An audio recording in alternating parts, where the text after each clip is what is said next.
नमस्कार, मैं कुंदन जमैर। आप देख रहे हैं यूपी मांगे उत्तर। पहले आरएसएस प्रमुख मोहन भागवत का बयान, फिर संघ विचारक रतन शारदा का नतीजों पर नसीहत वाला लेख और अब इंद्रेश कुमार की अहंकार वाली टिप्पणी से राजनीतिक गलियारों में ये सवाल खड़े हो रहे हैं कि क्या बीजेपी और आरएसएस के रिश्ते में सब कुछ ठीक नहीं चल रहा है।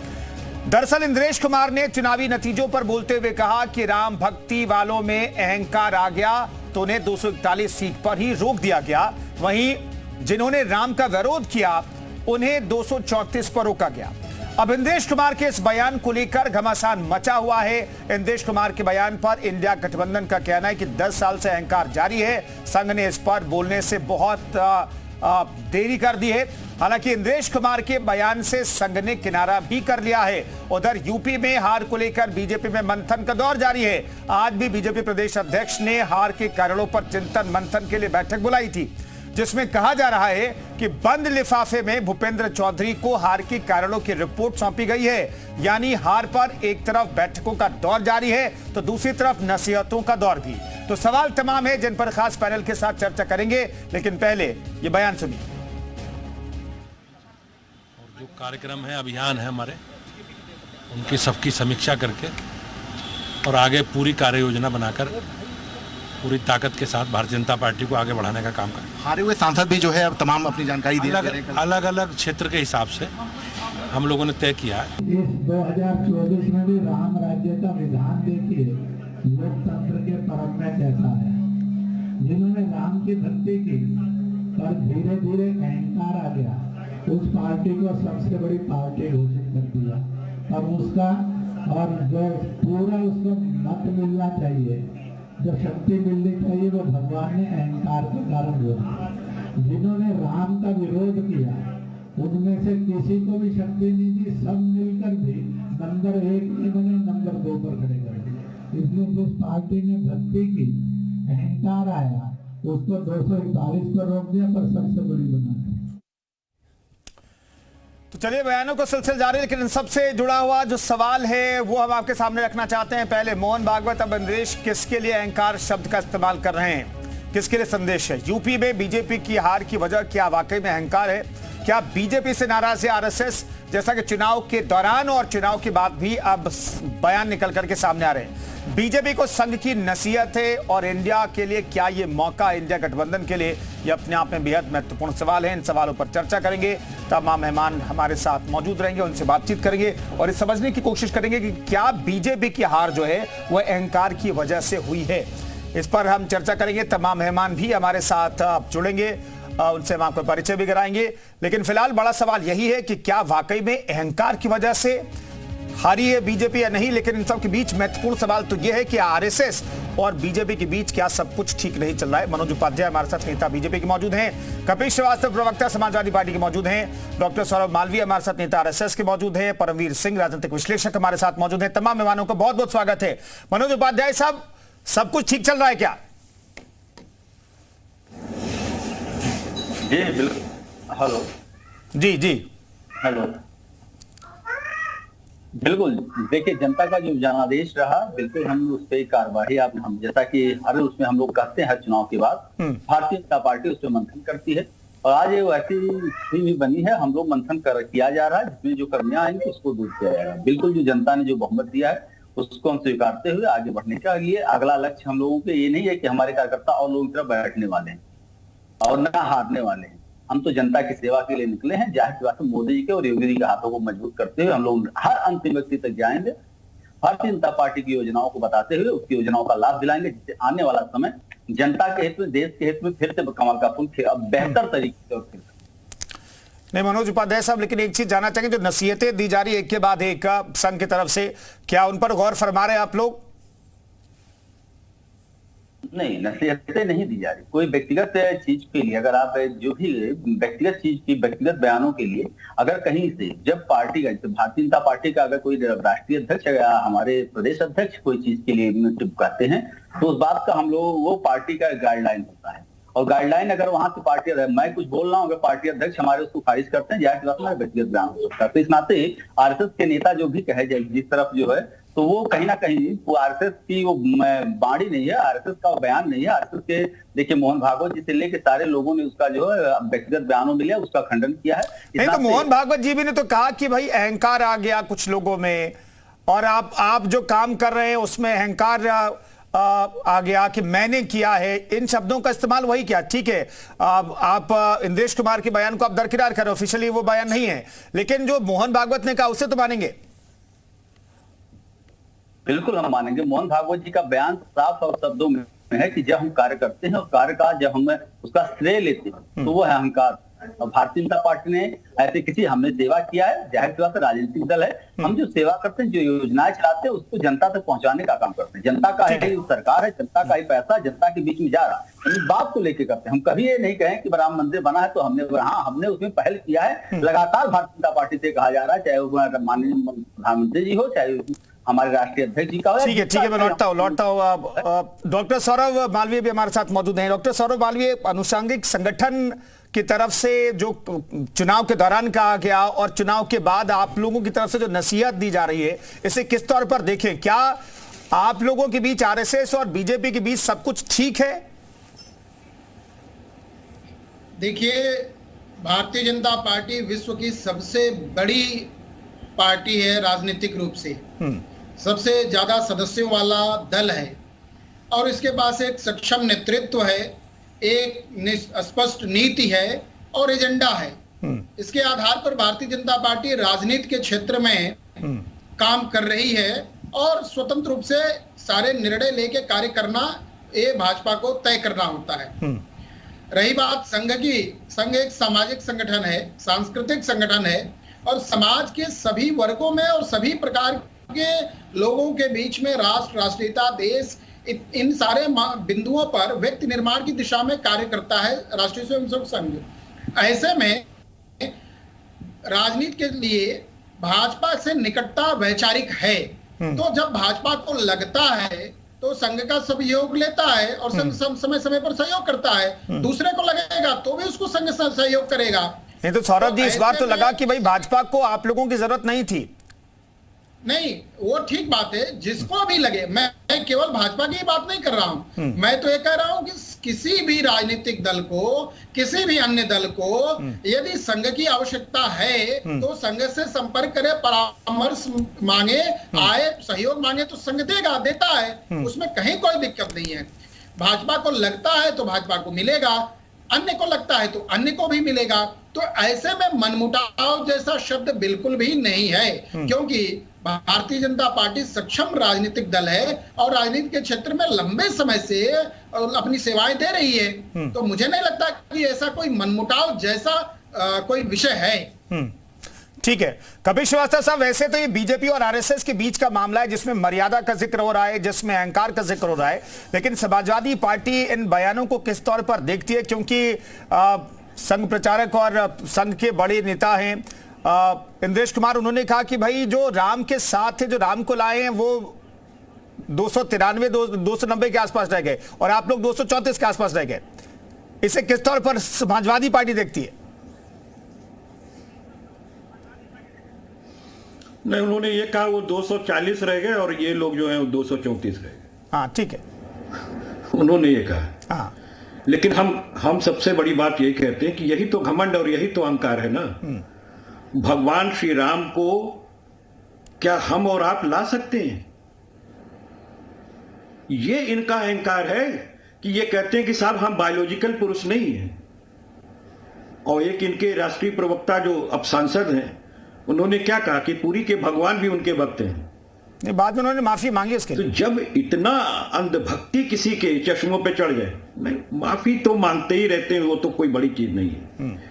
मैं सिर्फ इतना कह रहा हूं कि जब अहंकार इस कदर सर पे चढ़ करके बोलता है कि 2 रिजिम में लगातार एक व्यक्ति कहता था कि ये मेरी सरकार है, मोदी की सरकार, मोदी की गारंटी, भारतीय जनता पार्टी की कभी सरकार नहीं रही है। जो 10 साल से चल रही थी वो मोदी की सरकार थी, भाजपा की सरकार नहीं थी। और इस समय ना मोदी की सरकार चल रही है और ना भाजपा की सरकार चल रही है, इस समय एनडीए की सरकार चल रही है। ना मोदी के गारंटी की बात हो रही है, ना मोदी जी अब कह रहे हैं कि मोदी गवर्नमेंट है ये। तो इस सारी चीजों को रखिए। और मैं बार बार आपको कह रहा हूं, आप पे अहंकार कितना भी हो, अगर आप मुद्दे से भागोगे तो वही हर्ष होगा जो हुआ है। और हम तो चाहते हैं कि आप और अहंकार करें। आप सुपर्णखा कहें, आप 50 लाख की गर्लफ्रेंड कहें, आप कांग्रेस की विधवा कहें, अल्पसंख्यकों की तुलना जो है कुत्ते की पिल्ले से करें, रामजादे वाला तो हम कहेंगे नहीं। बाकी तो आप समझदार हैं। मुर्गा, मीट, मछली, मंगलसूत्र और अंत में मुजरा पे प्रधानमंत्री जी जाकर के ठहरे, वो उनका अहंकार है। कभी बेरोजगारी पे बात नहीं हुई कि रोजगार आप कैसे उपलब्ध कराओगे, या आपने जो वादा किया था आपने अपना कोई रिपोर्ट कार्ड प्रस्तुत नहीं किया। ये देश की जनता ने इनके विरुद्ध चुनाव लड़ा है। ठीक है, समाजवादी पार्टी जनता के साथ खड़ी रही, इसलिए उत्तर प्रदेश में आपने देखा है जो आपके सामने है। मोदी की गारंटी फेल हुई, मोदी का चेहरा फेल हुआ। ट्रायल जो ये काशी से ये पीछे चलते रहे हैं, ट्रेल करते रहे आधे से ज्यादा। कपिल जी, मर्यादा पुरुषोत्तम श्री राम ने पावर बैलेंस कर दिया से लेके कौन कौन नहीं बैठ गए वहां जिताने के लिए। आप भी यही कह रहे हैं ना कि मर्यादा पुरुषोत्तम श्री राम ने पावर बैलेंस कर दिया, जो कि नीतीश कुमार कह रहे हैं। देखिए मर्यादा पुरुषोत्तम, देखिए इंद्रेश जी भी सही कह रहे हैं, मोहन भागवत जी ने भी सही कहा।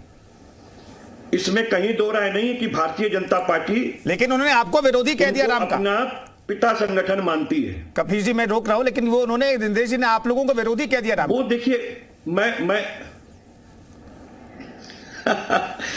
देखिए बहुत सीधी सी बात है। इंद्रेश जी भी जानते हैं कि राम का विरोधी कौन है। जो राजनीति में भगवान श्री राम का इस्तेमाल करे। हम लोग तो शुरू से कहते रहे कि हम इस्तेमाल नहीं करते मंदिर का, ना हम गए। ठीक है कपिल जी, मैं लौटता हूं दोबारा अयोध्या में भगवान श्री राम से मैं आपसे बातचीत करूंगा। परमवीर जी हमारे साथ मौजूद है। परमवीर जी, क्या पहले के चुनावों में, चुनाव के दौरान और चुनाव के बाद इस तरह के बयानबाजी आरएसएस की तरफ से आपने कभी देखी है, सुनी है? चाहे हार हो जीत हो, कभी भी इस तरह की बयानबाजी हुई है क्या, जो इस बार देखने को मिल रही है चुनाव के दौरान भी और चुनाव के बाद भी? देखिए सर, आरएसएस को तो बेवजह से घसीटा जा रहा है। आरएसएस का कभी भी, जैसे डॉक्टर मोहन राव भागवत जी गोरखपुर में आए हुए हैं, वो एक शिविर है उनका तो सारे साल कहीं ना कहीं पूरा वर्ष भर कहीं ना कहीं प्रवास चलता रहता है। और ये प्रवास जहां पर डॉक्टर मोहन राव भागवत जी सरसंघचालक ने जाना होता है, तो वो बहुत पहले से तय होता है वो पहले से। तो उनका इस समय गोरखपुर आना, चुनाव के बाद आना, पहले आना, ऐसा कुछ नहीं है। वो तो पूरे वर्ष भर ऐसे प्रवास करते रहेंगे। लेकिन जो चुनाव के साथ में इस बार बात जोड़ के देखी जा रही है, देखिए मैंने तो ऑब्जर्व करा हुआ है, अटल बिहारी वाजपेयी जी के समय भी ऐसे अफवाहें उड़ती थी कि संघ और आरएसएस के बीच में ठीक नहीं है, बीजेपी आरएसएस के बीच में कुछ खटपट चल रही है। तो ये समय समय पर चुनाव के बाद ये जिन बोतल से निकलता है और अपना काम करके कुछ दिनों बाद बोतल में समाहित हो जाता है वापस। तो इन सब बातों का इतना कुछ ज्यादा सरोकार नहीं है। लेकिन डॉक्टर मोहन राव भागवत जी ने एक बात बोली थी, उसको सब लोग अपने अपने फायदे अनुसार तोड़ मरोड़ के पेश कर रहे हैं। उन्होंने कहा था कि इस बार राजनीति का स्तर ऐसा गिरा कि ऐसे ऐसे बयानबाजी एक दूसरे के ऊपर की गई जिससे समाज के अंदर विघटन पैदा हुआ, जो कि पक्ष और विपक्ष दोनों के लिए ठीक नहीं था। तो उसके ऊपर कोई बात नहीं की जाएगी। विपक्ष केवल एक बात लेके अहंकार को लिए बैठा है। उनका तो 1-1.5 घंटे का उद्बोधन है, तो उसको पूरा सुनेंगे तो वो तो पूरे देश की चिंतन की बात कर रहे हैं। तो उसमें से बहुत सारी चीजें निकालने के लिए होगी। वो केवल भाजपा के लिए सरोकार रखने की चीज नहीं है, विपक्ष के लिए भी है। लेकिन यहाँ पर देखिए भाजपा के लोग अब मंथन कर रहे हैं, क्या कारण रहे वो खोज के निकालेंगे, अच्छी बात है। लेकिन मैं शाबाशी देना चाहूंगा कि कम से कम मंथन तो हो रहा है। नहीं तो वरना पहले तो हम देखते थे कि चुनाव में हार के वजह सिर्फ ईवीएम होती थी या कोई और कारण होता था, अपने अंदर तो कमी ढूंढते नहीं थे। तो भाजपा के लोग अगर समझते हैं ऐसा कि उनके अंदर कोई कमी रही होगी तो उसको ढूंढने और निवारण करेंगे तो अच्छा चुनाव जीतेंगे भी। तो ये सबके लिए, आरएसएस को नहीं घुट खींचना चाहिए इन सब कामों के बीच में। ठीक है मनोज उपाध्याय से ऑफिशियली ठीक है, आप मर्यादा को ना स्वीकारें या अहंकार को ना स्वीकारें, लेकिन ये एक इंडिकेशन है क्या बीजेपी के लिए कि भाई इस एंगल से भी सोचिए, चूंकि आप लोग हार का मंथन कर रहे हैं, सीलबंद लिफाफे में प्रदेश अध्यक्ष को रिपोर्ट दी जा रही है, लेकिन जो इंडिकेशन आ रहा है आरएसएस के बड़े नेताओं की तरफ से, संघ प्रमुख की तरफ से भी इंडिकेशन आ गया, क्या उसे भी हार की कारणों की सूची में कहीं जगह मिलेगी? नहीं देखिए, जो भी आपने, हम उनकी आरएसएस का प्रमुख जी के बयान को हम लोग उनको एक, क्योंकि वह संस्था है जो हिंदुत्व के लिए या देश के लिए सबसे पुरानी संस्था, उसके लिए हमेशा कार्य करते हैं, उनका सम्मान करते हैं, हम लोग बातें रखते हैं। और जाहिर सी बात समय समय पर क्या हम लोग उनसे राय लेते हैं। तो अगर की राय है उसको भी हम लोग जो है अपने बीच में रखते हैं। हमारे शीर्ष नेतृत्व बिल्कुल उनको अपने बीच में रखेगा और हार के कारण को हम जानने की कोशिश हमेशा करते हैं। जैसा कि रह गई बात अहंकार की बात, अगर आप लोग जैसे कि अभी विपक्ष भी इस बात को लेकर चला, तो अहंकार किसके अंदर होता है? जब 235 सीटें 234 पे आके सिमटने वाले लोग, लगातार अहंकार इसको कहते हैं, जो ना सरकार तक जा पा रहे हैं ना नीचे तक आ रहे हैं। भगवान राम की आज बात करते हैं, भगवान राम को गालियां देने वाले लोग आज भगवान राम की बात करने के लिए वो हैं। तो ये सारी चीजें कहने की जरूरत हमको नहीं है क्या क्या इन लोगों ने कहा है, क्योंकि आज कहने के लिए कोई हल नहीं है। हाँ, ये हम जरूर मानते हैं, जो सच्चाई है कि भारतीय जनता पार्टी जनता ने जो जनादेश दिया है उसको हम स्वीकार करते हैं। हर चुनाव की बात, जैसा कि अभी देखिए राजनीतिक विशेषज्ञ ने भी कहा, लेकिन वो कि हम लोग हर चुनाव में हम मंथन करते हैं। अब जब जीतते हैं तब भी मंथन करते हैं कि किन सीटों पे क्यों हारे, थोड़ा इस बार ज्यादा सीटों पे अगर हमारी थोड़ी ज्यादा हार हुई है तो हम ज्यादा मंथन की उसके हर सीटों पे चल रहा, तो इतना से चर्चा का विषय बनाओ, उसमें कोई दो राय नहीं। रह गई बात मोहन भागवत जी हों चाहे हमारे जो है भारतीय जनता पार्टी के नेतृत्व, दोनों लोगों का जो राय, क्योंकि हम समय समय पे हम अब कह सकते हैं कि हम बिल्कुल एक ही उसके हैं, एक हमारे भाई हैं, जिससे कि दो भाइयों का आपस में राय होता है तो हम राय लेते हुए उनसे भी काम करते हैं। इस नाते की राय को भी हमारा नेतृत्व मानेगा भी, लेकिन इसमें खुश होने की जरूरत, समाजवादी पार्टी हो चाहे इंडी गठबंधन इंडिया अलायंस का कोई भी पार्टनर हो, बड़ी उत्सुकता। ठीक है, मैं लौटता हूं। डॉक्टर सौरभ मालवीय, ये बताइए कि दरअसल इस बार चुनावों में जब नतीजे आए और उसके दौरान भी कहा गया, चूंकि बीजेपी के राष्ट्रीय अध्यक्ष ने भी कह दिया था भाई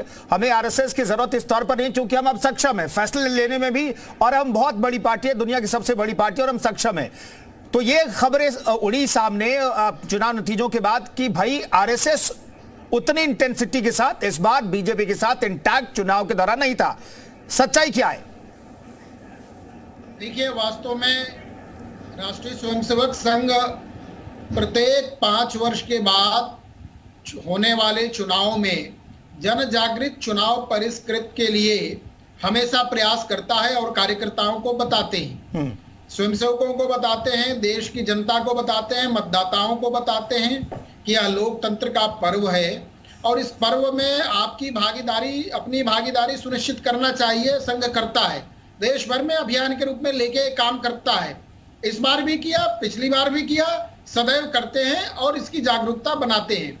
ऐसे में भागवत जी का ये जो बयान है चुनाव के बाद, वह नागपुर में कार्यकर्ता विकास शिविर का वक्तव्य था। उस अवसर पर इस पूरे समाज के लिए राजनीतिक सूचिता के वास्ते है कि एक ऐसे सभ्य समाज, एक ऐसे अच्छे समाज जहां आपसी विद्वेष ना हो, प्रतिस्पर्धा तो हो लेकिन दुश्मनी ना हो, लड़ाई तो हो लेकिन वो तलवारें खींचने जैसी ना हो, एक स्वस्थ राजनीति, एक स्वस्थ प्रतिस्पर्धा के तहत एक आदर्श राजनीति होनी चाहिए।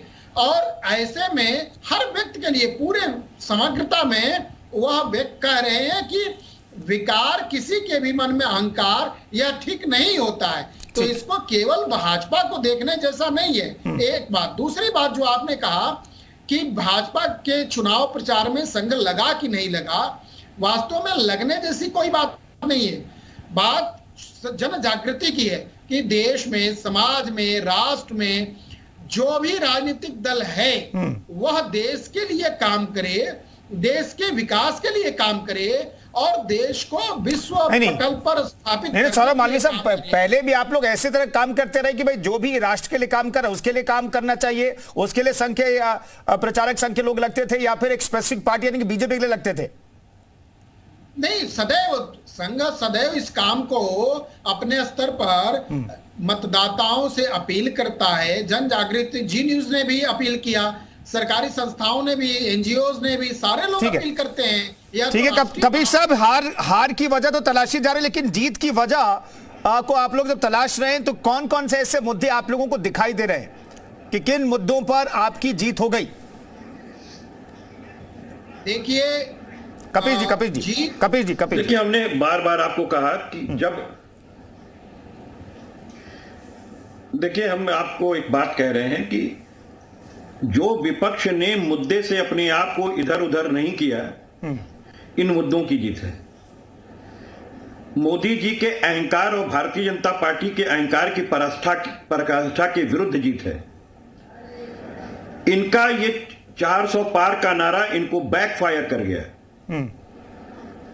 देश की जनता ने देश को बचाने के लिए, देश के लोकतंत्र को बचाने के लिए, आरक्षण और संविधान को बचाने के लिए स्वयं की लड़ाई लड़ी है, बढ़ चढ़ करके लड़ी है। इनके अपने सांसद कहा करते थे कि हमको 400 पार करा दो, हमको देश का संविधान बदलना है।